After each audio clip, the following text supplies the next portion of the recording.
রাজনীতিবিদদের উপর তো আমাদের আখেরে যে ভরসা রাখতেই হয়, সেই জায়গাতে রাজনীতিবিদরাও বলছেন যে কোনো শক্তির উপর নয়, জনগণই তাদের মূল শক্তি।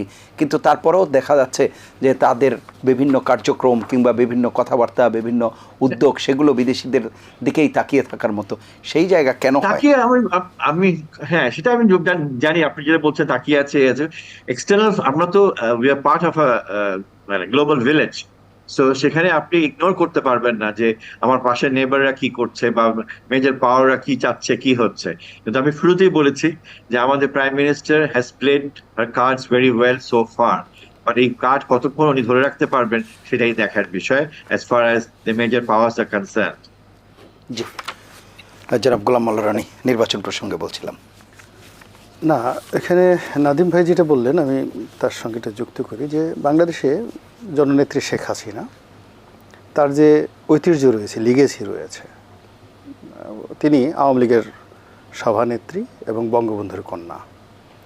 তো উনি যদি আরও 133 বারও প্রধানমন্ত্রী হন বাংলাদেশে, আমরা যতদিন পর্যন্ত মহান মুক্তিযুদ্ধকে স্বীকার করব,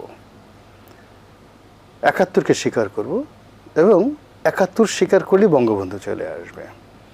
আর বঙ্গবন্ধুর কন্যা হিসেবে শেখ হাসিনার যে সম্মান এবং মর্যাদা, এটা যে কোনো লোক 133 বার প্রধানমন্ত্রী হলেও সেটা হবে না। তো কাজেই তার এই অবস্থানের সঙ্গে, তার এই মর্যাদার সঙ্গে, যেটা যদি আপনি কায়েদে আজম মোহাম্মদ আলী জিন্নাহর কথা ধরেন, মহাত্মা গান্ধীর কথা ধরেন, এরকম অনেক বিখ্যাত বিখ্যাত লোক, তো বঙ্গবন্ধু ঠিক ওই পর্যায়ের একজন মানুষ। তো তার কন্যা হিসেবে তার যে রেসপেক্ট, তার যে রিগার্ড, সেই তার সাথে আসলে 2014 সনের নির্বাচনটা মানানসই না, 2018 সনের নির্বাচনটা একেবারেই মানানসই না, আর এই বছর যেটা হয়েছে এটা কোনো মতেই মানানসই না। এখন এই জায়গা থেকে তাকে বের হয়ে আসতে হবে। বের হয়ে এসে তাকে সিদ্ধান্ত নিতে হবে যে আমি কি গণপ্রজাতন্ত্রী বাংলাদেশ সরকারের একজন প্রধানমন্ত্রী হিসাবে, সাবেক প্রধানমন্ত্রী, ওই নির্বাচনগুলোতে বিরোধীদের দায় নেই, মানে হোয়াট এভার মেবি, যেহেতু স্টিয়ারিংটা প্রধানমন্ত্রীর হাতে, যিনি গাড়িটা চালাচ্ছেন, দায়টা তাকেই নিতে হবে। যখন একজন ড্রাইভার, এই অনুষ্ঠান ধরেন আপনি উপস্থাপক, তো সেখানে আমাদের মধ্যে যে কোনো অপ্রীতিকর ঘটনা, কিন্তু ইউ আর দ্য ডিরেক্টর, আপনাকে কিন্তু দায় নিতে হবে। আপনি আমাদের দুজনের উপর চাপালে হবে না। তো সেখানে বিরোধীদের সবার যত দায় থাকুক না কেন, মূল দায় দায়িত্বটা কিন্তু মাননীয় প্রধানমন্ত্রীর উপরে ছিল। তো সেখান থেকে তাকে বের হয়ে আসতে হবে। কেন বের হয়ে আসতে হবে? প্রথমত দেখুন, রাজনীতি শুরু হওয়ার পর থেকে সকল শ্রেণীর মানুষই কিন্তু রাজা হয়েছে। চোর রাজা হয়েছে, ধর্ষণকারী রাজা হয়েছে, ডাকাত রাজা হয়েছে, বদমাইশ রাজা হয়েছে, মিথ্যাবাদী রাজা হয়েছে, এমন কোনো মন্দ লোক নেই শুধু রাজা হয়নি, রাজা হয়েছে। এবং তারা কেউ কেউ 50 বছর পর্যন্ত রাজত্ব করেছে। পাগল রাজা হয়েছে, দুর্দান্ত পাগল, বদ্ধ উন্মাদ, এরকম লোকও কিন্তু 50 বছর পুরো ভারতবর্ষ চালিয়েছে। তো তারা যে যখনই ক্ষমতায় এসছে, তাদের কুকর্মটাকে তারা জায়েজ করার চেষ্টা করেছে যে চুরি খুব ভালো একটা জিনিস, এটা না করলে স্বাস্থ্য ভালো থাকে না। যে ধর্ষণ করেছে সে বলছে ধর্ষণের মতো মহাবিদ্যা আর নেই, এটা সবারই করা উচিত। যে ডাকাতি করেছে সে বলেছে যে মানুষের যদি কোনো উন্নয়ন কিছুতে থাকে তাহলে ডাকাতির মধ্যে আছে। কিন্তু এই হাজার হাজার বছরের ইতিহাসে কখনোই একটা মন্দ জিনিস কখনো রাষ্ট্রশক্তি ব্যবহার করে এই পৃথিবীতে প্রতিষ্ঠা করা যায়নি। পৃথিবীতে সেটাই প্রতিষ্ঠিত হয়েছে যেটা সত্য এবং সেটা ন্যায়। এই জিনিসটি ক্ষমতায় থাকতে মানুষ বুঝতে পারে না।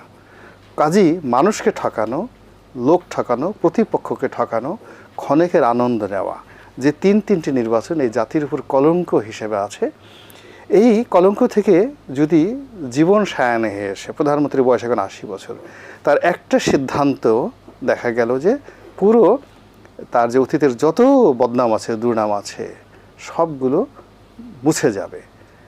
এবং এই যে প্রচলিত একটা কথা আছে, সব ভালো যার শেষ ভালো তার, শেষ ভালো যার সব ভালো তার। তো এখন এই জিনিসটা আপনি বলতে পারেন যে আপনি আওয়ামী লীগ ছেড়ে বিএনপিতে গেছেন, এখন এক তো প্রধানমন্ত্রীর উপরে এত কাজ করছেন কেন?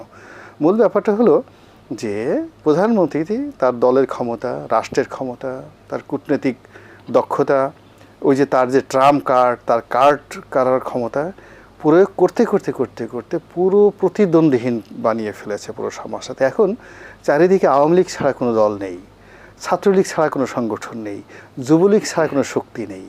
ওবায়দুল কাদের ছাড়া কোনো নেতা নেই, প্রধানমন্ত্রী শেখ হাসিনা ছাড়া কোনো প্রধানমন্ত্রী নেই। বাংলাদেশে যারা লোকজন তারা মনে করছে যে Joe Biden does not matter, প্রধানমন্ত্রী বড়, এরকম একটা অবস্থা। Modi does not matter, Rishi Sunak does not matter, সে তো প্রধানমন্ত্রী সন্তানের মতো। তো এই যে প্রধানমন্ত্রী যেই জায়গাতে চলে আসেন, আসার পরে উনি একেবারে হিমালয়ের চূড়াতে বসে আছেন আর চারিদিকটা শুধু নিঃসীম নীরবতা। ফলে এখানে ভালো হোক মন্দ হোক তাকেই করতে হবে। আর যত পরিণতি, মানে এখন যেমন তেল ঝোল ঘি মাখন সব আওয়ামী লীগের লোকজন খাচ্ছে, আবার যদি মন্দ কিছু হয় তাহলে 99.99% যে দুর্ভোগ দুর্দশা আওয়ামী লীগের ঘাড়ি আসবে। এখন নাদিম ভাই হয়তো লন্ডনের দায়িত্ব পালন করে আসছেন, তা একজন খুব ভালো ফ্যামিলির শিক্ষিত, ভেরি স্মার্ট জার্নালিস্ট। তো উনি এই আওয়ামী লীগের সময়টাতে ওই যে একটা নিয়োগ পেয়েছেন, এই জন্য যে তাকে ছেড়ে দেওয়া হবে, নট লাইক দ্যাট। আবার মমতাজ ভাই রাষ্ট্রদূত ছিলেন, বলছে যে তুমি আওয়ামী লীগ করছো, তোমার আর ছাড়াছাড়ি নাই।